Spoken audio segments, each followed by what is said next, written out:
Good evening and welcome to Poland Daily, the first English news program in Poland. I'm your host, Benjamin Lee. During the Law and Justice Party convention held in Białystok, the leader of the party stressed the importance of winning the upcoming European Parliament election, which will open the door for the Polish Parliament and presidential election. Naszą ideą jest zrównoważony rozwój. A balanced development is our goal. We want this development not because we are representatives of some kind of ideology. We want this as Poles, because the Polish nation has to be a community. But the community must be something real. It must include the equality of chances, the chances that everyone gets the moment they are born. But it also includes the equality when it comes to the choice how to live when we are grown-ups and live alone. And we want this kind of equality. And we're trying to reach this goal. We have to help our country to become a European country. But at the same time, we have to make it a great nation, and we have the chance to do it. The road that we've chosen is our chance. Giving a new developmental pulse, the North-South axis, all these are great opportunities for us to develop. In the Podlasie, the Lubelskie and the Mazowsze region, we will be trying to develop these areas. We will try to do it in a new, modern way. Apart from the most known manufacturers in these areas, furniture stores, we also see development of modern enterprises, the Białystok University of Technology, robotics. The opposition coalition for the upcoming European Parliament elections, the European Coalition, held a pre-election conference in Opole today. During the conference, the representatives of the nearly all Polish opposition parties have yet to present much concrete policies and ideas. What was focused on was once again the mention of a supposed poll exit, which, according to the coalition, is what the current ruling Law and Justice Party wants. At the European Coalition convention in Opole, there weren't any factual promises presented, but the attending politicians mainly focused on the poll exit accusation once again. Today we are looking at the possibility of losing the EU funds. We are facing the possibility of poll exit. According to columnist Marek Król, the leader of the coalition, Grzegorz Schetyna, has no real ideas for the elections. People who only complain don't win elections. All Schetyna does is complain. At yesterday's conference in Poznań, the leader of the Civic Platform also focused on poll exit. Apart from that, Schetyna talked about the teachers' strike and the coal emission.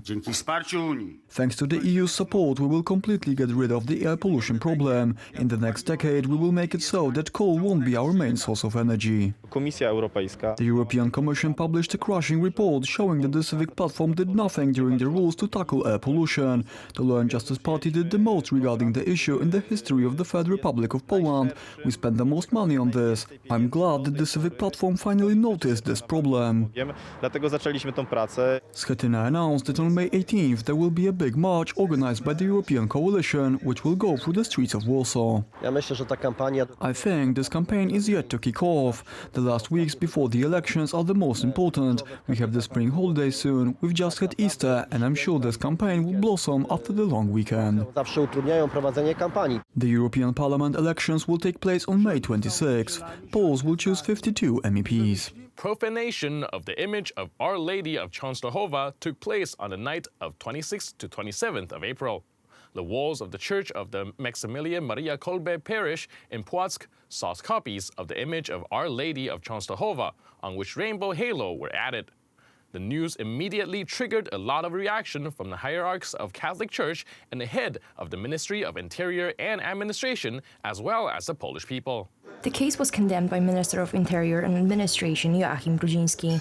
As I learned in Płock, a profanation was made of the image of Our Lady of Częstochowa, holy for centuries for all generations of Poles. Police will deal with this matter seriously. There can be no tolerance in the name of pseudo-tolerant happenings of this type of cultural barbarism. For some it was a profanation and for others a happening. I understand that it was supposed to be a happening to the one who did it, but I think that it is not the best, not the smartest one. According to some politicians, people who accuse Catholics of lack of tolerance are behind these attacks. Oftentimes, the same leftist organizations simultaneously launch their unhinged attacks on the Catholic Church and sacred images to the Poles, while accusing Catholics in Poland for the lack of tolerance and respect for other religions. This is an attack on the holiness that has been with Poland for hundreds of years. We are deeply rooted bond in our society, and the leftist circles while demanding tolerance are not tolerating others. The police has already taken actions on this matter.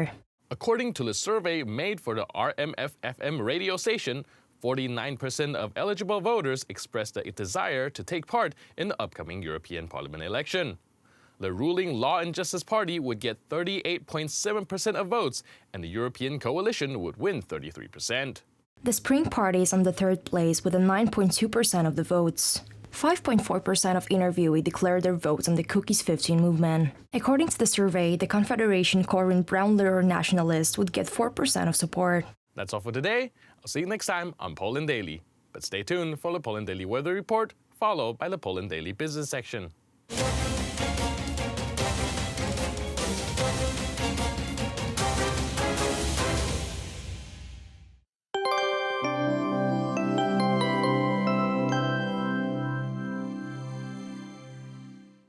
Welcome to Poland Daily Weather. Let's see the forecast for tonight. On South Poland, sky will be cloudless. On the northwest, rainfall will appear. In all regions, temperature will be still high. A pleasant 15 degrees we will see in Rzeszów and 16 in Warszawa. The lowest temperature is expected on the northwest, which will range from 9 to 11 degrees. Let's see the forecast for tomorrow. In most regions, we may expect plenty of sunlight. The most sun will be around Olsztyn and Gdańsk. Rain is expected on the south and along the Baltic coast. Temperatures ranging from 9 degrees in Kraków and Katowice to 18 in Bydgoszcz. The wind will be less gusty in the whole country. Let's check the weather for the next days. On Tuesday, rainfall will leave our country. Lots of sun is expected in all regions.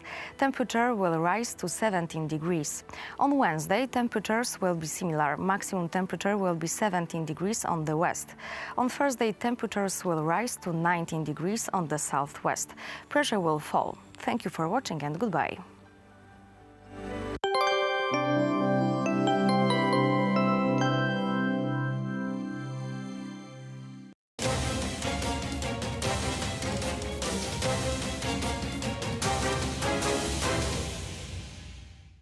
Poland Daily Business Edition. Tonight we'll talk about China. One of the American lecturers in one of the top business schools gave to his students economic charts that were describing the Chinese input to the world in 1987. And they couldn't believe their eyes that it was so small, virtually non-existent. Today is completely different. Maria Jaskot of Do Rzeczy Weekly was in China very recently. You had the chance to look at this country today, fully developed industrial powerhouse of the world. And how this has happened, what the Chinese did to transfer themselves from the rural, poor, nearly starving people to today's almost masters of the world. Yes, so a generation ago, China stood at the bottom of most international rankings, nations in education, in science, in technology, and in innovations. After 2 decades of determined investments in countries' human resources and capital, and especially in science and in mathematics. Every available technology. As well, absolutely as well, because they really protect their market. And since recently, there was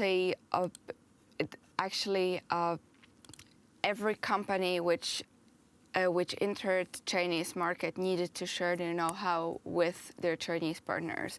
So they were learning in every possible way they could. But on the 2015 PISA test, China was ranked 6th in mathematics, and USA was ranked 39th in mathematics. So, and it has this development in education, especially I can imagine that Chinese will surpass one day Americans in the knowledge of English language. So. It's actually possible that more people in China will speak English than in US. That is possible. But definitely they focus very much on innovations. They are kind of combined to their phones, to their mobile phones. I took part in the summit of analytics summit of Huawei just a week ago, and what the vice CEO of Huawei told during his lecture about, for example, European market, he told that 40% of people living here have no technology skills, and that is a problem for Huawei, and they would like to implement educational programs so this market here is bigger and people learn more about technology, about smart technology. Because I have to say, Chinese people are incredibly technology skillful. And also when it comes to using even iPhones, but smartphones in many ways. But there is, for example, a Chinese version of iPhone. I was in Shenzhen, and in Shenzhen there is a huge store just dedicated for all kind of parts, technological parts. And I wanted to look for a laptop. And I've asked if they have this specific laptop I was looking for. And they said, no, but we have all the parts to this laptop and you can put it together if you want. And that's there, it becomes normal. So it's incredible. I saw how many applications. Basically give you a screwdriver for free and a bunch of parts. And this is at your table. You have 35 minutes. Please assemble your. Exactly. And their ability for new applications also to protect their own market, because in Shenzhen, I saw that they were using apps for paying a lot of things. For basically, they didn't go to stores because you can buy a lot of things just for online. Online for your smartphone, and they come very quickly. For example, in 2 days. Did you have any reflection on the upcoming trade war with the United States? Like the American companies want to open the Chinese market to their products, to their services, and they don't want Chinese to build these joint ventures that were basically siphoning off the technology from the Americans, then kicking them off, then taking their market even at their base markets. Yeah, so right now the battle between US and China, and actually in the whole world, is about the speed of sending information, and it's all about 5G technology.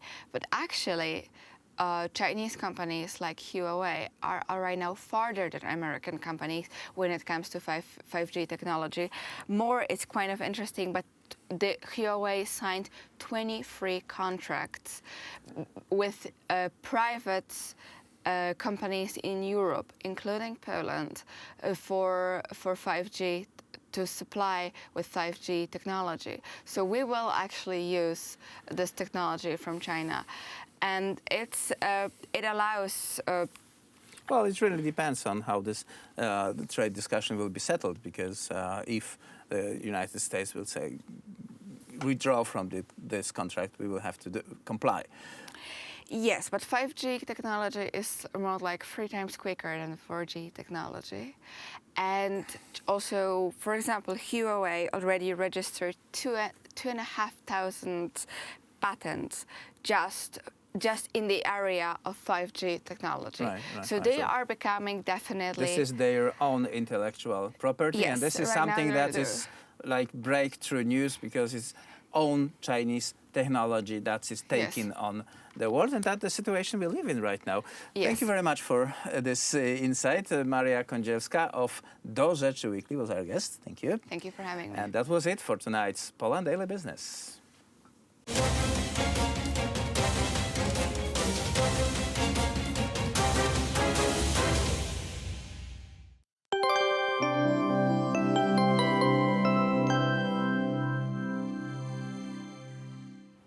Welcome back to Poland Daily Weather. Let's see the forecast for tomorrow.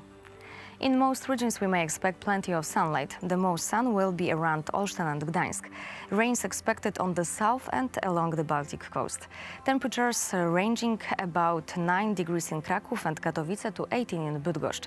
The wind will be less gusty in the whole country. Let's take a look at the forecast for our continent. In the Balkans, temperature will increase and will range from 23 to 25 degrees in Sofia. On the South Europe, temperatures will range about 20-24 degrees.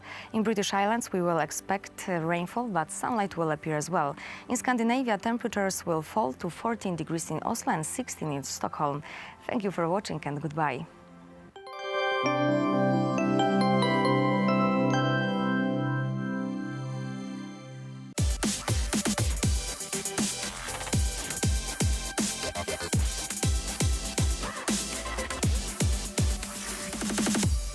Hello, this is Poland Daily Culture. I'm Paulina Otterstein, and today we're in Czarnolas, where Jan Kochanowski, a great 16th century poet, used to live and work.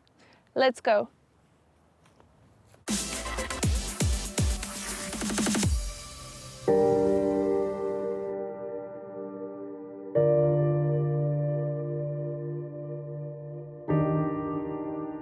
Thou hast made all the house an empty thing, dear Ursula, by this thy vanishing.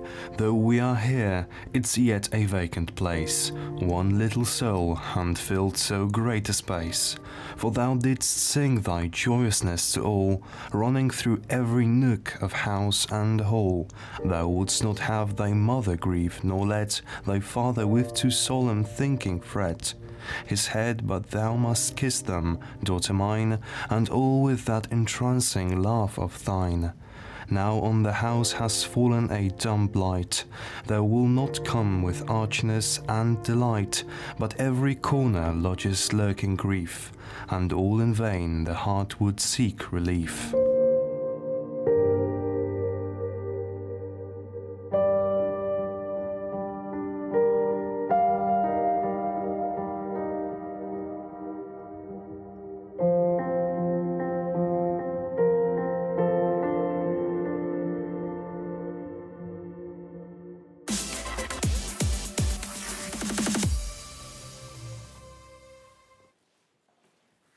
We're now in the chapel. Tak, jesteśmy w kaplicy Jabłonowskich. Kaplica została ufundowana przez rodzinę Jabłonowskich w latach 1826-1836. Yes, we are in the Jabłonowski chapel. It was founded by the Jabłonowski family and it was built between 1836 Magdalena Raczyńska-Lubomirska initially began the construction of this chapel, as she was the owner of this estate. She was a very distinguished person in the Czarnolas community. She would ply her trade and education, also outside of Czarnolas. She cared deeply about the elementary education of her subordinates, as well as about their living conditions. Her daughter, Teresa Jabłonowska, managed to see out the complexion of this building. Much like her mother, Teresa was very interested in the development of Czarnolas, as well as with the preservation of Jan Kochanowski's traces in the area. She took it upon herself to gather a collection of art pieces after the famous poet. The collection consisted mostly of poems and small souvenirs linked to Kochanowski. This collection survived for over a dozen of years and was later dispersed. Teresa Jabłonowska desired Czarnolas and this chapel to be the place of their eternal rest.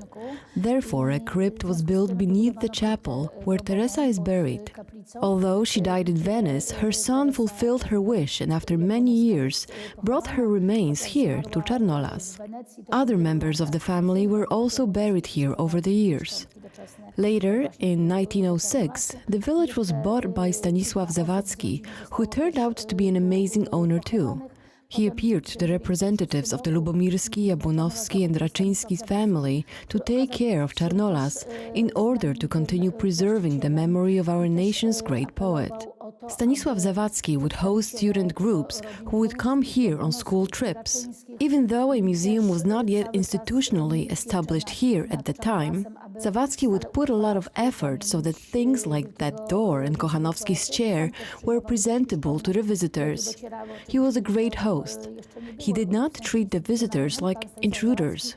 On the contrary, he was mighty hospitable. He did not only host regular fans of Kochanowski's poems, but also people who were interested in his works because they wrote about his life. One of such people was Klementyna Hoffmanowa, who wrote a novel titled Jan Kochanowski w Czarnolesie. Many other poets would leave their own pieces written here. For instance, Teofil Lenartowicz made an entry into the guest book set up by Teresa Jabłonowska, in which he said that he wrote a poem here in Czarnolas because he was so moved by the beauty and soul of this area. Sketch artists and painters would also visit Czarnolas. They immortalized the historical background of the village. Pod wpływem uroku i takiego ducha tego miejsca. Też utrwalali tutaj historyczne tło Czarnolasu i im zawdzięczamy właśnie te malarskie również przekazy. Jan Kochanowski was a Polish Renaissance poet who established poetic patterns that would become integral to the Polish literary language. He is commonly regarded as the greatest Polish poet before Adam Mickiewicz and the greatest Slavic poet prior to the 19th century. Kochanowski was born at Sycyna near Radom, Poland. Little is known of his early education. At 14, fluent in Latin, he was sent to the Krakow Academy. After graduating in 1547, at age 17, he attended the University of Königsberg in Ducal Prussia and Padua University in Italy. At Padua, Kochanowski came in contact with the great humanist scholar Francesco Robotello. Kochanowski closed his 15-year period of studies and travels with a final visit to France, where he met the poet Pierre Ronsard. In 1559, Kochanowski returned to Poland for good, where he remained active as a humanist and Renaissance poet. He spent the next 15 years close to the court of King Sigismund II Augustus, serving for a time as royal secretary. Kochanowski settled on a family estate at Czarnolas, Blackwood, to lead the life of a country squire.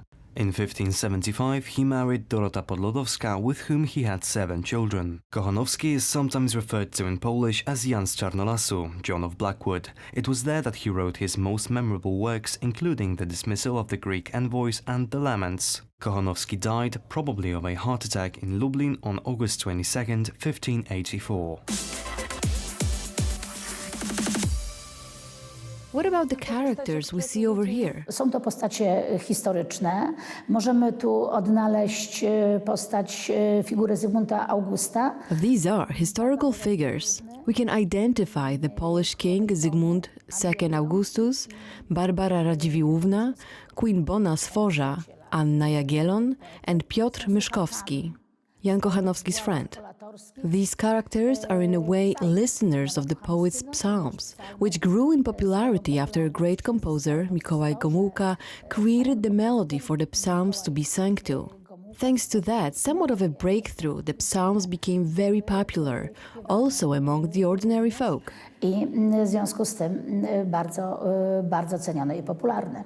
I'll take you to the park and show you how Czarnolas looks out in the open. Zobaczymy, jak Czarnolas wygląda na zewnątrz.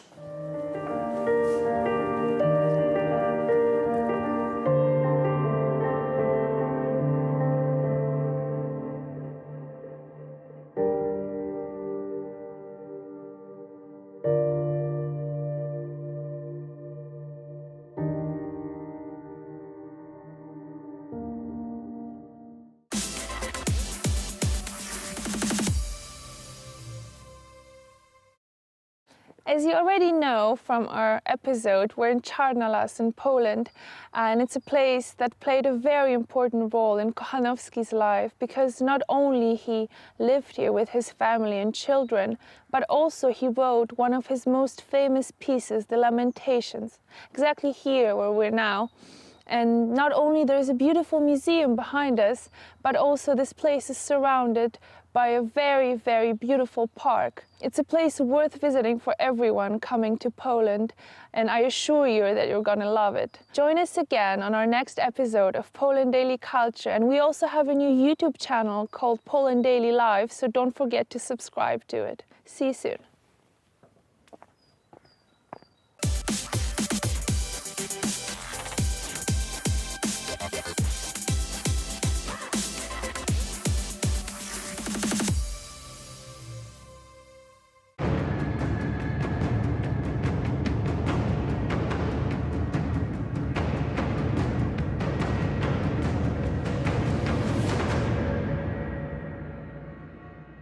Ladies and gentlemen, welcome to Poland Daily History. Today, we will be traveling to the city of Lublin in eastern Poland to meet with Ziemowit Karłowicz from Theater NN, a cultural institution which safeguards the memory of the city's Jewish population, which flourished for centuries before Germany invaded Poland in 1939 and murdered almost all of the Polish Jews. During the 19th and 20th century, well, before the Second World War, Lublin actually is known for having a vast, prominent Jewish population. And I was wondering how they came to Lublin, how they come here, and what are the relation between the Jewish population and the locals? Well, some of the Jewish population was here before the 19th century. But many Jews came here, especially from Russia. And you see, there was no Poland on the map. Here was the Russian division. Ah, right. And there were some problems, persecutions and so on in Russia. So more and more Jewish people were coming to the Kingdom of Poland. Russians were calling this part of their division. And, well, they were coming here, lots and lots of them, and they were settling in the place where the Jewish district was, surrounding the castle. Most of these people were extremely poor. Right. These people were deeply religious, Hasidic movement. Right. They were coming here by thousands, and in some dates there were more Jewish people actually in Lublin than Polish people. Wow. Almost 55% of the population of Lublin was Jewish. They were living here, and they were not very rich. I told you before, they were poor. They were, because of their religious connotations, the man of the family, the head of the family, was supposed to study the Torah and Talmud.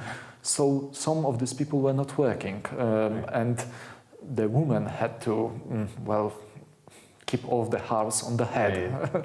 And this Polish idiom, oh God. So these people were coming here, and there were lots and lots of political parties. Some of them became socialists. Some of them were assimilated as Polish citizens of Moses' faith, they were calling themselves. Mostly they were not having very large problems with the Polish population of our town. Later, Russians were really anti-Semitic, and some people are telling that they poisoned Polish people with this anti-Semitism. They were they were providing lots and lots of leaflets and so on, anti-Semitic stuff, especially on the villages and the villages surrounding our town. But some of this came also to the population of our town. But still, there were not really many problems with that in our town. And when Poland regained independence, our freedom in 1918, and Lublin was the first capital of the reborn Poland, the very first laws that were passed were providing Jewish people all of the laws and privileges the Polish people had. Fully equal rights. You see, this was not very common in the world at that it's time. Like a very progressive thing. Extremely progressive, and well, the very first Polish government and the later governments were still on the same note. Jewish people had all of the rights that Polish people had. till the late, let's say, 30s, when there were some problems with this. But still, the legal part was the Jewish people were equal. Poland was one of the first countries to institute religious freedom in the form of the Warsaw Confederation. Next up, our guide Ziemowit Karłowicz will tell us more about the freedom given to the Jewish population by Polish laws. So it does seem like religious freedom is a really big thing, even back in the days. I would say that Poland is ahead of its time when it comes to that. And even in 1573, as I know, the Warsaw Confederation was signed precisely to preserve that kind of religious freedom. And I was hoping you can elaborate a little bit about said documents. Well, what can I say? This was a golden age for Poland and later Polish-Lithuanian Commonwealth. After signing the Union of Lublin, in our town, of course, after the signing of this, all of the nobles wanted to preserve these religious freedoms. So the treaty made by Catholic bishops, actually Bishop Padniewski, and signed by Archbishop Ochański, was made. That was granting religious freedom for everyone who lived in the Polish-Lithuanian Commonwealth. That was freedom for Catholics, of course, but also the Orthodox Christian, Protestants, Jews, of course, and even Muslims. We have a little bit of Muslim minority. Wow. And I must say that this minority really helped Polish people in the 17th century wars. But Jews were coming to Poland from all around the world at that time, because they were telling, this is the place that we should stay. Polin, they were calling, the place that you will stay in. And also they have this rabbi that lived in Krakow that told that we finally found the place that there is none of the hatred that was chasing us through all of the Europe. This is our paradise, Paradis Judeorum, Jewish paradise. And they were coming, Jewish people were coming here. And in Lublin, they settled around our center of power, the castle of Lublin, the king's castle. King was residing here for a few months in a year. And few weeks actually, few weeks in the year, and Jews have their own religious freedom. They have their own printing presses. They were printing their own books, even very, very mystical books. The people from Western Europe were considering this is a sorcery book. This was a Zohar, Book of Lights, extremely important for Jewish people, for Jewish communities. Also, they built the beautiful Great Maharshal's synagogue, and our king, Sigismundus Augustus, allowed Jewish people also to open university in that synagogue. You see, it was really hard to get privileges like this in Western Europe. I would say it was impossible. But Polish king and the Grand Duke of Lithuania not only allowed it, he allowed also the Hebrew as a language of science. The head rabbi of this school became a Polish noble without conversion to Christianity. It was possible in Poland. In Western Europe also it was possible, but 200 years later, let's say. So it was actually extremely free country, and this freedom actually worked.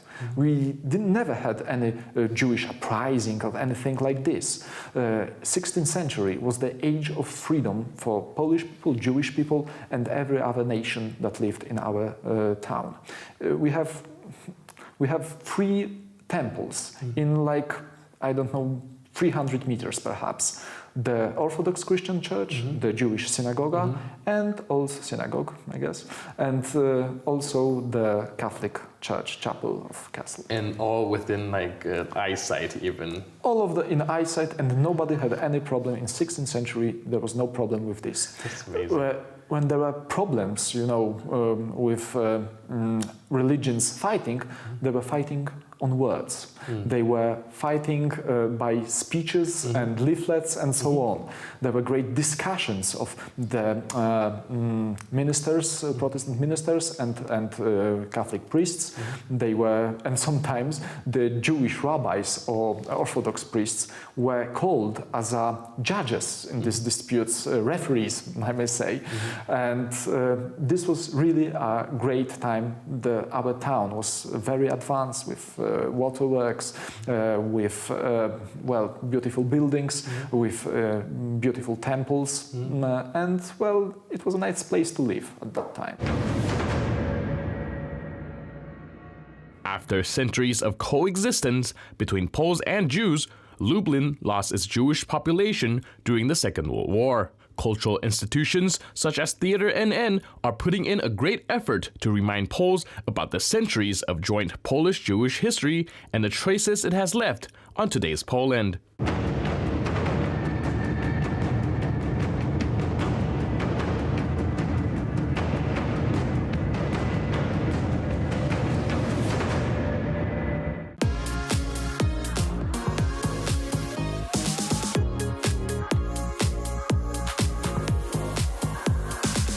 Hello everybody and welcome to Poland Daily Travel, where this time we say, head east, young man. We're going in search of Eastern promise to the Białystok region, about 2 hours, give or take a few kilometers, east of Warsaw. This is an area of hidden treasures, castles, palaces, wildlife, and of course water and the great forests. The Brunitsky Palace in the center of Białystok stands out as a Baroque masterpiece, often compared in its own way to a smaller version of Versailles. Then there is the unmissable little fairy tale town of Tykocin. It lies in bucolic splendor astride the Narew River, with its fine church and synagogue and restored castle. It's an undiscovered Baroque jewel. And so we scratched the surface at least to tempt you to the wonders of this beautiful and wild region of Poland. We know you're going to really enjoy these episodes. So stay tuned as Poland Daily takes you to the Białystok region, the far east of Poland. Visit our Poland Daily Live page and subscribe to all our great programs. Thanks for watching.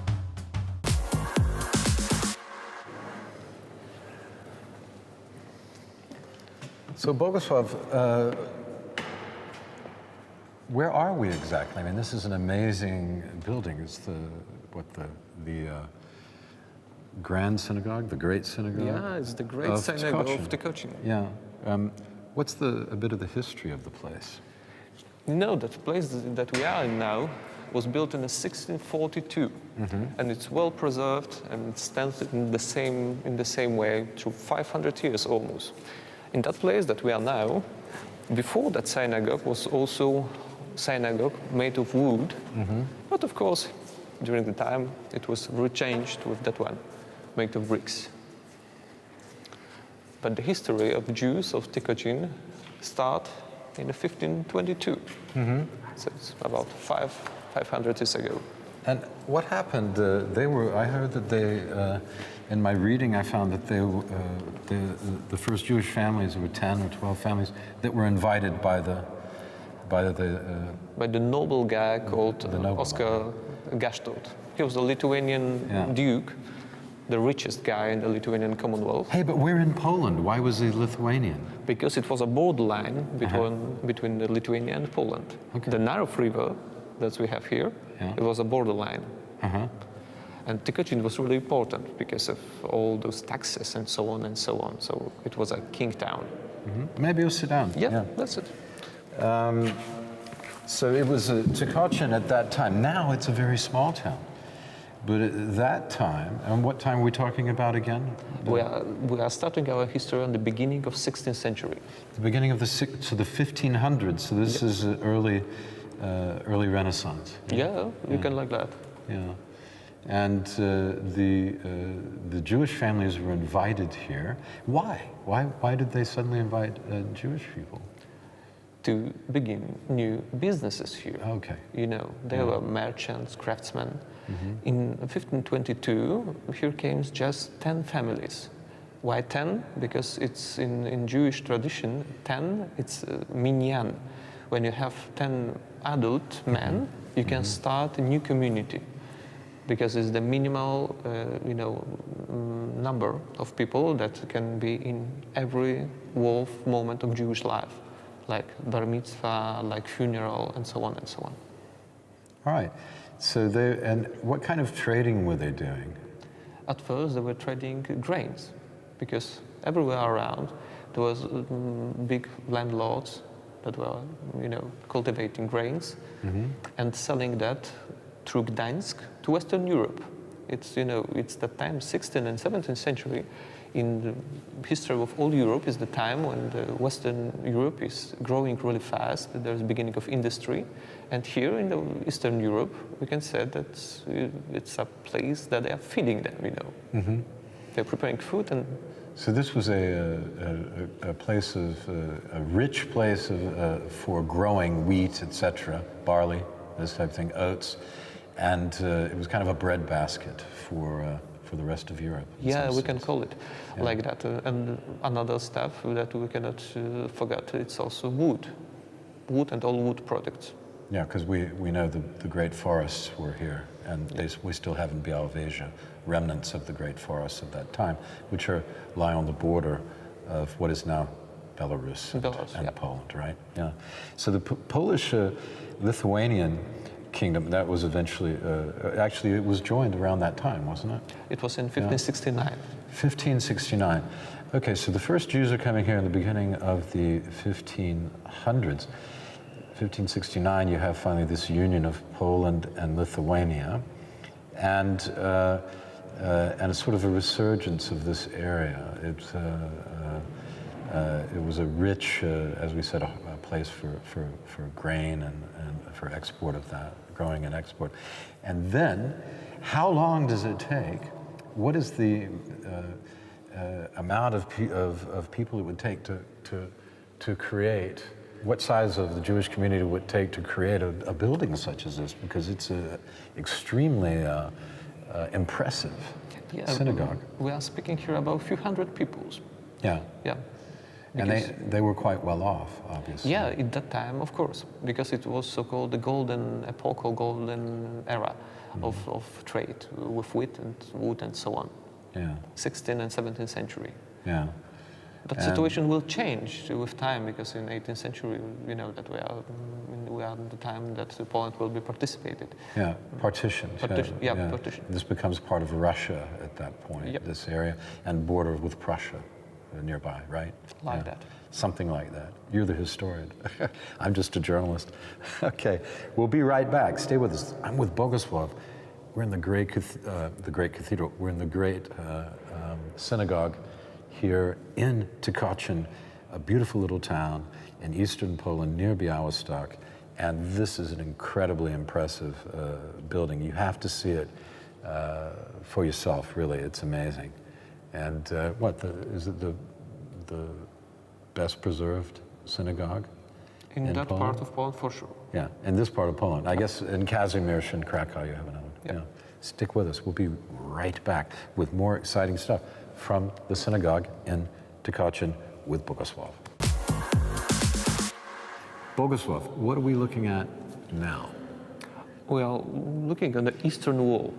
Eastern, that's the most important wall in every synagogue, because it's the direction of Jerusalem. Okay. So, Holy Land. In church, you will find the altar.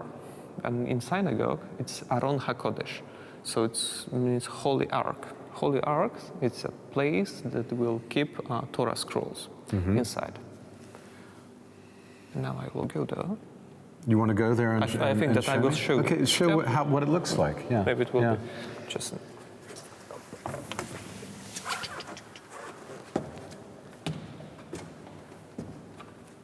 behind the parapet. Okay, so it looks like that. They're stored behind this thing? Yeah. In this sort of cabinet there? Yeah, it's like a cabinet. And this is where you put the most precious books of the Torah Torah scrolls. Yeah. How much? 5. It's 5 books of Torah. Okay, so there's always 5. Yep. Yeah. But now, of course, it's empty because there's no Jewish community here. And that synagogue, it's not. There's no Jewish community left in the town. Yeah, there's any single Jewish people. Not here. one Jewish person is living here. And that's because of World War II, right? Yeah, it's because of annihilation in 1941. Yeah, the Germans marched everybody out of town and then... to the forest of Lopuchowo, and they killed everybody. Yeah. Just 17 people left from all Tikocin. So everyone was killed, and nowadays, this magnificent synagogue, and there's no one here. Because no one here to celebrate on a regular basis. But you have a lot of visitors, right? Yeah, we have visitors, but you know, it's a state museum, so we have also some rules according to that. Yeah, but you get a lot of people from Israel, I presume, or United States, Jewish people who come to see this. About 70,000 of people by year. 70,000? Yeah. You're a busy guy. Yeah. Come on, enjoy me. He's ducking under this because we're not supposed to be in there, but he's doing it anyway. What about the scriptures that we see on the walls? What is that about? In every single place, in synagogue on the wall, you will find prayers. To put it here, you need to pay money. It was, some sign of nobility. From the other hand, it was really practical way. In the times when you have no electricity, and the reading from the small book, small letter, during the winter time was impossible. So it was easier to put it somewhere on the wall with big letter. It's easy to see. It's easy to see. Because it's dark, they have no electricity, of course. We're spoiled, aren't we? Yeah. Of course. Yeah. You can see that we have candelabras. And in time without electricity, they were hanging just like that, maybe 3 meters over us. So. Yeah, and they would have had actual candles. Yep. So that was a job just to keep the candles burning in all the religious houses. So these actual writings are some kind of prayers. Prayers, psalms, songs, everything from Bible. And what's the most interesting fact that it's the oldest layer. If we will take a look on the picture from the interwar period, you will find a bit different prayers because it was layer by layer. Oh, so it was painted over. Yeah. It was painted over, so you would have layers and layers. We are speaking here about 18 generations. 18 generations? Yeah, of Jewish people. So every single generation have to put some new stuff, new prayers. And people were paying to put this up there? Yeah, of course.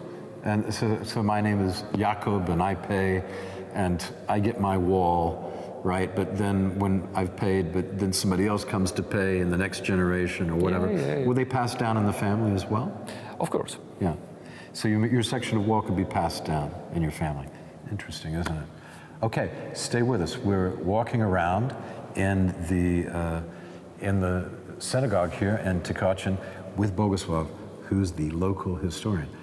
What he doesn't know about this place isn't worth knowing, I would say. Stay with us. Poland Daily Travel.